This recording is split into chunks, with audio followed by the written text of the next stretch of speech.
आज मैं आपके सामने एक ऐसे विषय को लेकर आई हूँ जो कि बहुत ही इंटरेस्टिंग है। आज हम चर्चा करेंगे सूर्य देव की। सूर्य ग्रह कुंडली में यदि खराब हो तो हमें किन किन समस्याओं का सामना करना पड़ता है और हम कैसे सूर्य ग्रह को मजबूत कर सकते हैं। तो चलिए बिना किसी देरी के हम वीडियो को स्टार्ट करते हैं।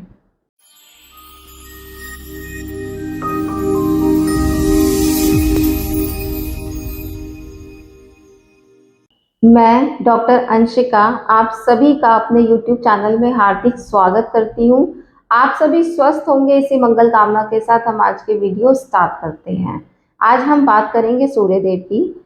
सूर्य देव की वजह से ही इस धरती पर पेड़ पौधे हम और आप हैं।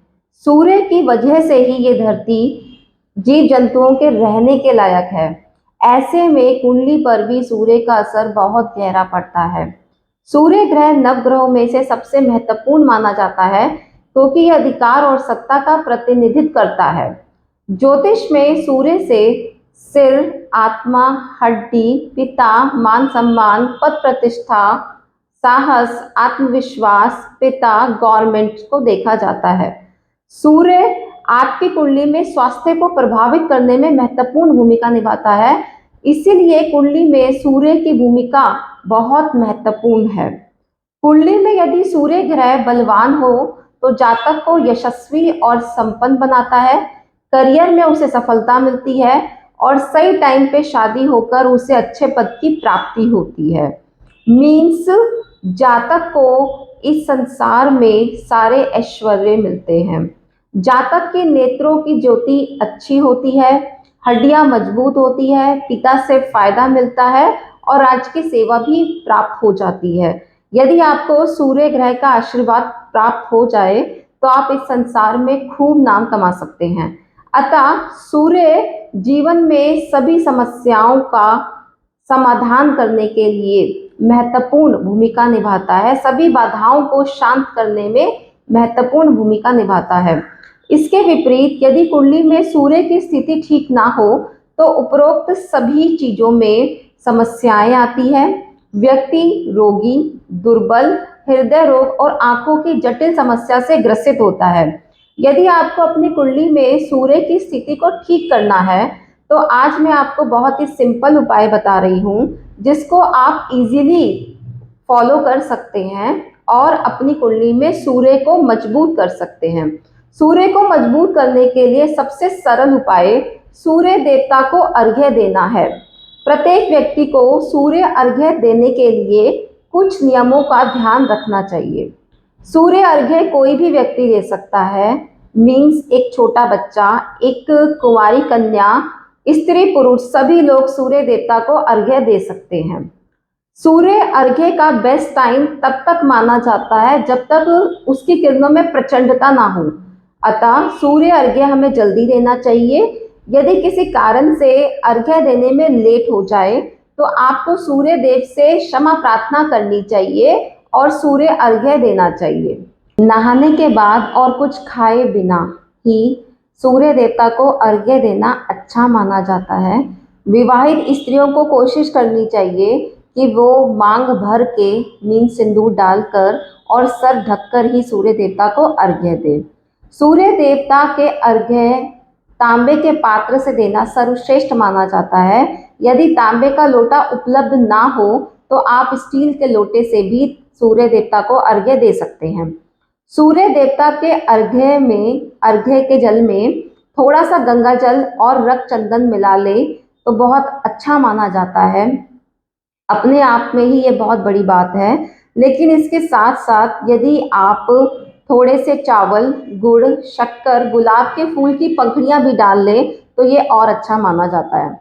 सूर्य देवता को अर्घ्य इतवार को देना सबसे बेस्ट माना जाता है। यदि आप डेली सूर्य देवता को अर्घ्य ना भी दे पाएं तो इतना आपको अवश्य करना चाहिए कि आप रविवार को सूर्य देवता को अर्घ्य जरूर दें।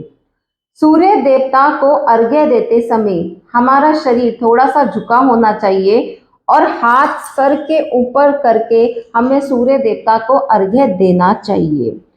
अर्घ्य देते समय जल की धारा बहुत पतली पतली होनी चाहिए। मीन्स अर्घ्य हमें बहुत जल्दी से और मोटी धारा में नहीं देना चाहिए। सूर्य अर्घ्य देते समय हमें पूर्ण अर्घ्य कभी नहीं देना चाहिए, उसको हमें 3 बारी तोड़कर सूर्य देवता को अर्घ्य देना चाहिए। अर्घ्य देते समय हमें सूर्य देवता के मंत्रों का उच्चारण करना चाहिए, जैसे ओम गृणी सूर्याय नमः या ओम आदित्याय नमः, ओम दिवाकराय नमः, ओम भास्कराय नमः। आपको एक बात ध्यान रखनी है कि सूर्य देवता के अर्घ्य के जल में हमें अपनी उंगलियों को और नाखूनों को नहीं डालना चाहिए, इससे जल अशुद्ध हो जाता है। साफ सुथरी जगह पर ही हमें सूर्य देवता को अर्घ्य देना चाहिए। ऐसा माना जाता है कि सूर्य देवता को जब अर्घ्य देते हैं तो उसके जल का छींटा हमारे पैरों पर नहीं पड़ना चाहिए, लेकिन जब हम सूर्य देवता को अर्घ्य देते हैं तो थोड़ा बहुत छींटा तो हमारे पैरों पर पड़ ही जाता है, लेकिन आपको कोशिश करनी है कि ये छींटा बहुत ज़्यादा ना पड़े। इसके लिए आप नीचे कोई बाल्टी या कोई बर्तन रख सकते हैं और उसमें आप सूर्य देवता को जल देंगे। उसके बाद उस अर्घ्य के जल को आप तुलसी के पौधे को छोड़कर किसी भी पौधे में वो जल डाल सकते हैं। कहने का तात्पर्य यह है कि जब आप थोड़ा शरीर को झुकाकर और पतली पतली धारा में सूर्य देवता को अर्घ्य देंगे और नीचे कोई पात्र रखा होगा तो हमारे पैरों पर छींटा बहुत कम लगेगा। उसके बाद आपको ध्यान रखना है कि तांबे के पात्र में या किसी भी पात्र में जिससे आप जल दे रहे हैं सूर्य देवता को, उसमें आपको थोड़ा सा जल बचा लेना है। उसके बाद आपको धरती को टच करके सूर्य देवता के अर्घ्य को अपनी दोनों आंखों में लगाना है। उसके बाद हम सूर्य देवता की 3 या 7 परिक्रमा क्लॉकवाइज करेंगे। उसके बाद हम सर्व व्याधि विनाशनम बोलकर लोटे के जल से थोड़ा सा पानी पी लेंगे। एक बहुत ही सामान्य प्रश्न जो अक्सर लेडीज हम लोगों से पूछती हैं कि क्या मासिक धर्म आने पर हमें सूर्य देवता को अर्घ्य देना चाहिए? तो मासिक धर्म आने पर सूर्य देवता को अर्घ्य नहीं देना चाहिए। 5वें दिन से ही लेडीज को पवित्र होकर सूर्य देवता को अर्घ्य देना चाहिए। एक चीज़ और मैं आपको बताना चाहती हूँ कि जब बारिश का मौसम होता है, मीन्स जब सूर्य देवता दिखाई ना दे या हम आउट ऑफ स्टेशन जाते हैं, किसी कारण से हमें सूर्य देवता नहीं दिखाई देते, तो हम सूर्य देव की प्रतिमा में भी सूर्य अर्घ्य दे सकते हैं।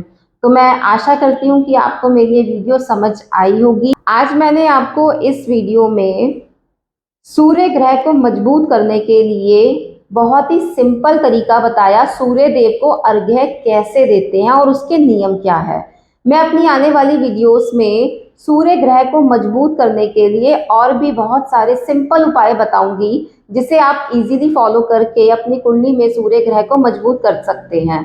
तो जुड़े रहिए मेरे यूट्यूब चैनल के साथ, डॉक्टर अंशिका के साथ। यदि आप मेरे चैनल पर नए हैं तो मेरे चैनल को सब्सक्राइब कीजिए, बेल बटन को प्रेस कीजिए, जिससे कि नेक्स्ट वीडियो का नोटिफिकेशन आप सभी तक पहुंच सके। मिलते हैं अपने नेक्स्ट वीडियो में, तब तक के लिए नमस्कार।